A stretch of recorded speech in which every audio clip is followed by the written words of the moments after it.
Party. Ajay Rai ji, Aradhana Mishra ji, KL Sharma ji, Rajendra Pal Gautam ji, stage पे Congress party के वरिष्ठ नेता, भाइयों और बहनों, भैया शांत हो जाइए।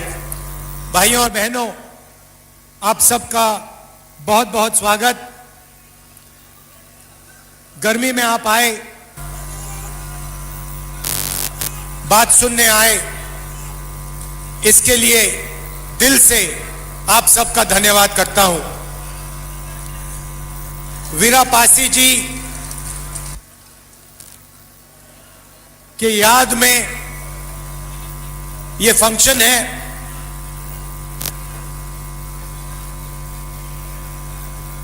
उनकी जो लड़ाई थी,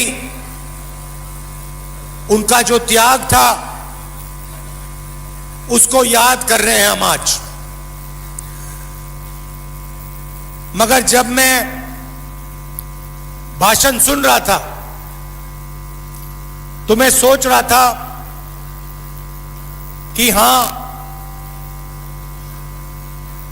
हम पासी जी की याद करते हैं, अंबेडकर जी की याद करते हैं, मगर जो विचारधारा अंबेडकर जी की थी, वीरा पासी जी की थी, उसकी रक्षा ठीक से नहीं करते। हमारे सामने, आंखों के सामने संविधान पर आक्रमण हो रहा है। संविधान कोई मामूली किताब नहीं है। कॉपी देना संविधान की है, लाओ। यह कोई मामूली किताब नहीं है। यह मत सोचिए कि ये जो किताब है यह मामूली चीज है। यह मत सोचिए कि यह किताब आजादी के बाद लिखी गई थी। इस किताब में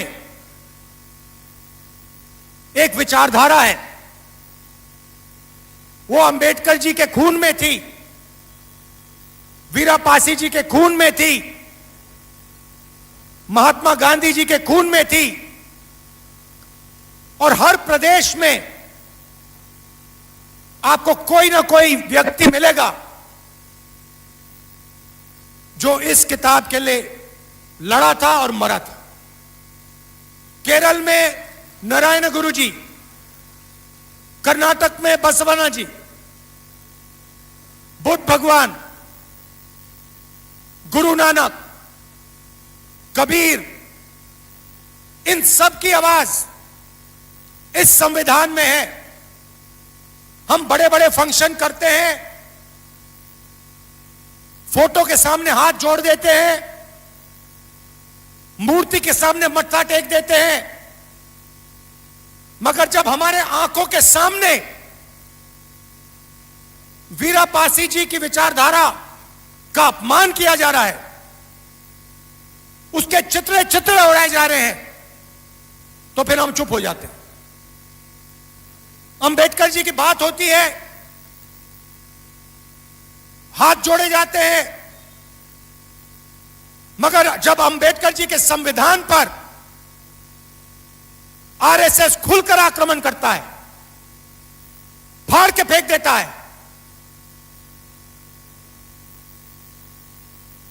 बिल्कुल वही लोग जो अंबेडकर जी की मूर्ति के सामने जाके मत्था टेकते हैं, वही लोग अंबेडकर जी की विचारधारा को भूल जाते हैं। वही लोग अंबेडकर जी की विचारधारा की रक्षा नहीं करते। यही कमी है। मूर्ति के सामने हाथ जोड़ो, मत्था टेको, मगर जब विचारधारा पर आक्रमण होता है, जब उनके खून पर आक्रमण होता है, तो फिर उसके सामने खड़ा होना पड़ेगा। और यह आक्रमण सिर्फ संविधान पे नहीं हो रहा है, क्योंकि संविधान क्या कहता है? वीरा पासी जी ने क्या कहा? अंबेडकर जी ने क्या कहा? एक ही चीज कही थी, हिंदुस्तान में हर व्यक्ति को अभ्यास का सही फल मिलना चाहिए। हर व्यक्ति एक समान है, और अगर यह देश है तो यह सबका देश है, किसी एक जात का नहीं है, किसी एक व्यक्ति का नहीं है, किसी एक अरबपति का नहीं है, किसी एक संगठन का नहीं है, हिंदुस्तान के हर नागरिक का है। नहीं, आप ताली बजा रहे हो, ताली बजा रहे हो, मगर जब आपके सामने, मुंह के सामने इस संविधान को फाड़कर आरएसएस के लोग फेंकते हैं तो फिर आप चुप हो जाते हो। मैं आपसे ये कहना चाहता हूं, इसमें आपकी आवाज है, यह आपका खून है, और इसकी रक्षा करना, इसको बचाना आपका फर्ज बनता है, आपकी जिम्मेदारी है। नरेंद्र मोदी आपसे कहते हैं कि विदेश मत जाओ, आपसे कहते हैं सोना मत खरीदो, आपसे कहते हैं इलेक्ट्रिक गाड़ी खरीदो। आने वाले समय में किसान के पास खाद नहीं होगा,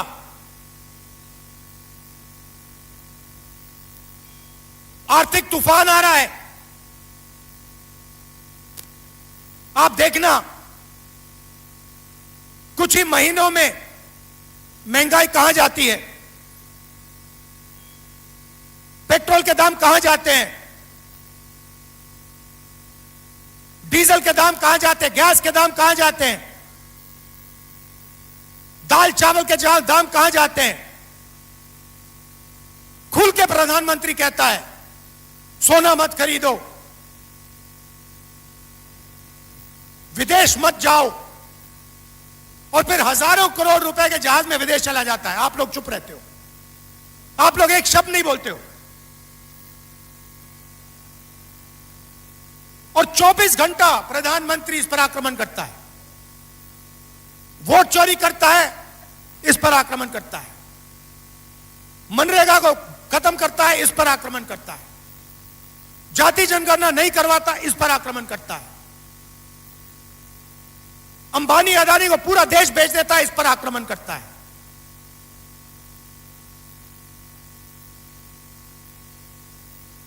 तो मेरा कहना है, हम अगर अंबेडकर जी की बात करें,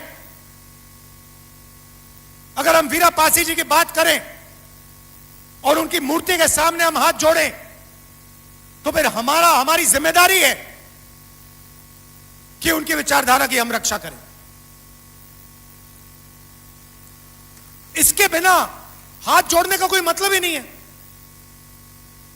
आप सोचिए, अगर अंबेडकर जी यहां बैठे होते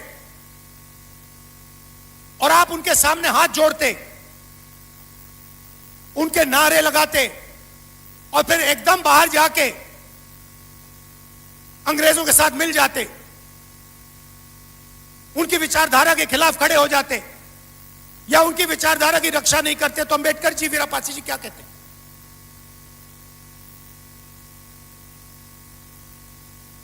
तो जब हम अंबेडकर जी की याद करते हैं, वीरा पासी जी की याद करते हैं, गांधी जी की याद करते हैं, बुद्ध भगवान की याद करते हैं, तो जिम्मेदारी, पहली जिम्मेदारी उनकी विचारधारा की रक्षा करने की। और यह मैं चाहता हूं 21वीं सदी के वीरा पासी दिखाई दें, मैं चाहता हूं 21वीं सदी के अंबेडकर दिखाई दें, मैं चाहता हूं 21वीं सदी के गांधी जी दिखाई दें। और वो कहां से आएंगे? आप में से आएंगे, और कहीं से आ ही नहीं सकते। आसमान से तो टपक नहीं सकते, विदेश से तो नहीं आ सकते। आज के युवाओं में से आएंगे। आने वाला समय बहुत मुश्किल है। मोदी जी ने क्या किया? हिंदुस्तान का पूरा धन आपके जेब में से, आपके घरों में से निकाल दिया। संविधान आपकी रक्षा करता था। संविधान कहता था कि पब्लिक सेक्टर होना चाहिए। संविधान कहता था आरक्षण होना चाहिए। संविधान कहता था जुडिशरी में न्याय होना चाहिए। यह सारा का सारा नरेंद्र मोदी जी ने, अमित शाह ने, आरएसएस ने खत्म कर दिया। संविधान कहता था कि फ्री एंड फेयर मीडिया होना चाहिए, खत्म कर दिया। आपका पैसा आपके जेब से पूरा का पूरा निकाल दिया। आपकी मेहनत का पैसा, मनरेगा बंद कर दिया, पब्लिक सेक्टर को प्राइवेटाइज कर दिया। यूनिवर्सिटी में आरएसएस के वाइस चांसलर्स बैठा दिए। उनको कुछ नहीं मालूम, साइंस नहीं मालूम, हिस्ट्री नहीं मालूम, ज्योग्राफी नहीं मालूम, मगर यूनिवर्सिटी चला रहे हैं। क्यों? क्योंकि आरएसएस के हैं। तो संविधान को इन्होंने खत्म कर दिया है। संविधान कहता है हर व्यक्ति के पास एक वोट होना चाहिए। एसआईआर महाराष्ट्र, हरियाणा, मध्य प्रदेश, असम, बंगाल में करोड़ों लोगों के वोट काट दिए। जो उनके लिए वोट नहीं करते उनके वोट काट दिए। तो 24 घंटा इस पर आक्रमण किया। अब सच्चाई सामने आ रही है और सच्चाई से कोई नहीं छुपेगा। यह आपकी रक्षा करता था। यह हिंदुस्तान की अर्थव्यवस्था की रक्षा करता था। यह किसानों की रक्षा करता था। यह मजदूरों की रक्षा करता था। यह छोटे व्यापारियों की रक्षा करता था। नरेंद्र मोदी ने इसको खत्म कर दिया। आपके जेब में से पैसा निकाल दिया। नोटबंदी से इसने किसानों को खत्म किया, छोटे व्यापारियों को खत्म किया, रोजगार बंद किया और अब ईरान और अमेरिका के बीच में युद्ध हो गया। अभी आपको बात समझ नहीं आई कि हुआ क्या है। आप सोच रहे हो कि अमेरिका और ईरान के बीच में युद्ध है तो क्या हुआ, वो लड़ रहे, हमारा क्या लेना देना। भाई और बहनों, ये पहले आपकी रक्षा करता था, ये गायब हो गया है। अब आर्थिक तूफान आने वाला है। क्यों? क्योंकि अमेरिका ने ईरान पर आक्रमण किया और ईरान ने हॉर्मुज स्ट्रेट को बंद कर दिया। हॉर्मुज स्ट्रेट को बंद करने का मतलब दुनिया का 20% तेल, 20% तेल का सप्लाई खत्म। इसका नतीजा आने वाले समय में महंगाई आसमान तक। आपने अपनी जिंदगी में ऐसी महंगाई नहीं देखी होगी। फिर से दोहराता हूं, जो आने वाला है 3-4 महीने में, ऐसी महंगाई आपने अपनी जिंदगी में नहीं देखी होगी। दूसरी चीज, खाद। किसानों को खाद नहीं मिलने वाला है। तीसरी चीज, गैस। गैस का सप्लाई खत्म होने जा रहा है। केरोसिन, सारा का सारा बंद होने जा रहा है। और जो आपकी रक्षा करता था, ये इसको फाड़ के नरेंद्र मोदी ने फेंक दिया है। तो अब आर्थिक तूफान का नतीजा अंबानी अदानी को नहीं लगने वाला। वो अपने महलों में बैठे रहेंगे। अब सीधा का सीधा आर्थिक तूफान आपके घर में आ रहा है। क्यों? क्योंकि नरेंद्र मोदी ने इसको खत्म किया। और जो आपको रक्षा करता था उसको उन्होंने हटा दिया।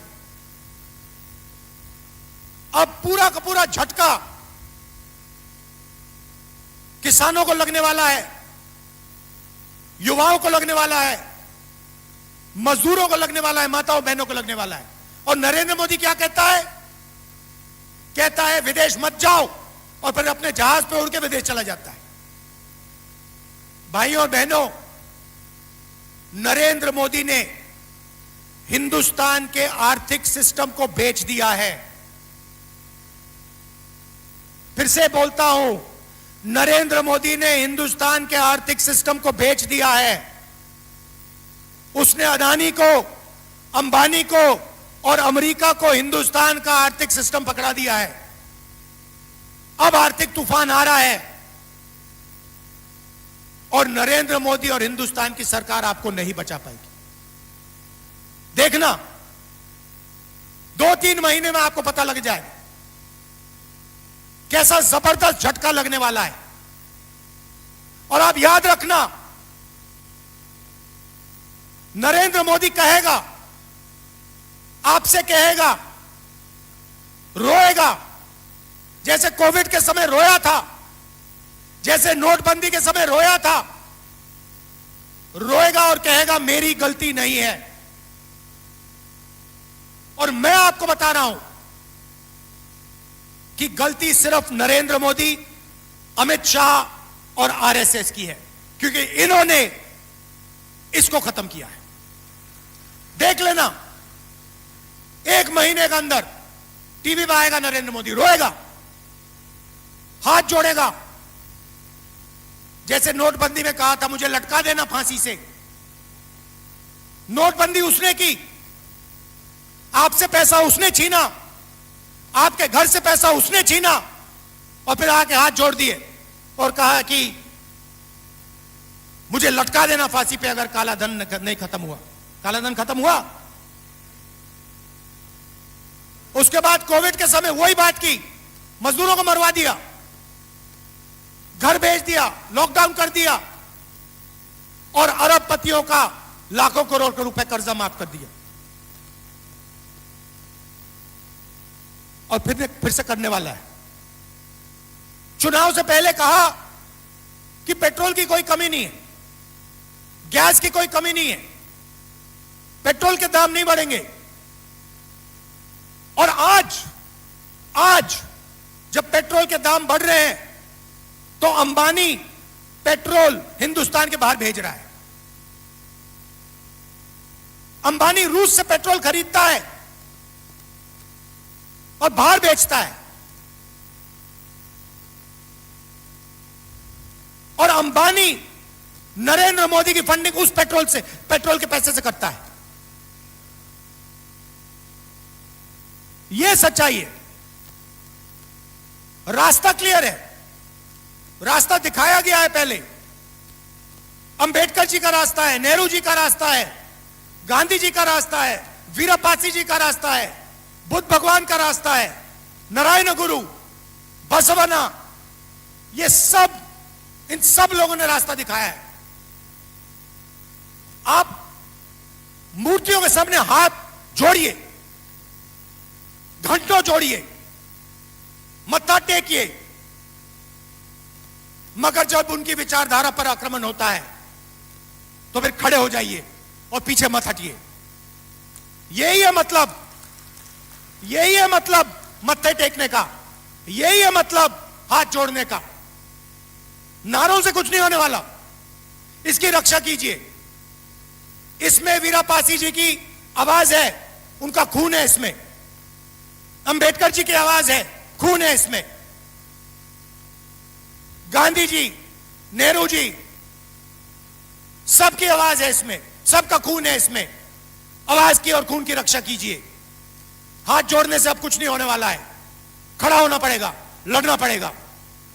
दिल से आपका धन्यवाद करता हूं, आप दूर दूर से आए, गर्मी में आपने बात सुनी, मगर अब जब आप घर जाओगे, जब ये आरएसएस के कार्यकर्ता आपके सामने आएंगे, नरेंद्र मोदी की बात करेंगे, अमित शाह की बात करेंगे, उनसे आप सामने उनको कहो कि आपका प्रधानमंत्री गद्दार है, आपका होम मिनिस्टर गद्दार है, आपका संगठन गद्दार है। आपने हिंदुस्तान को बेचने का काम किया है।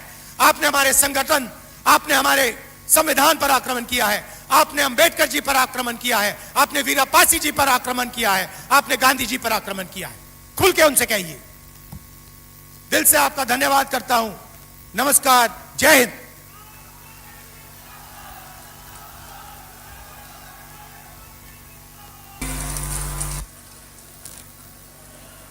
की याद में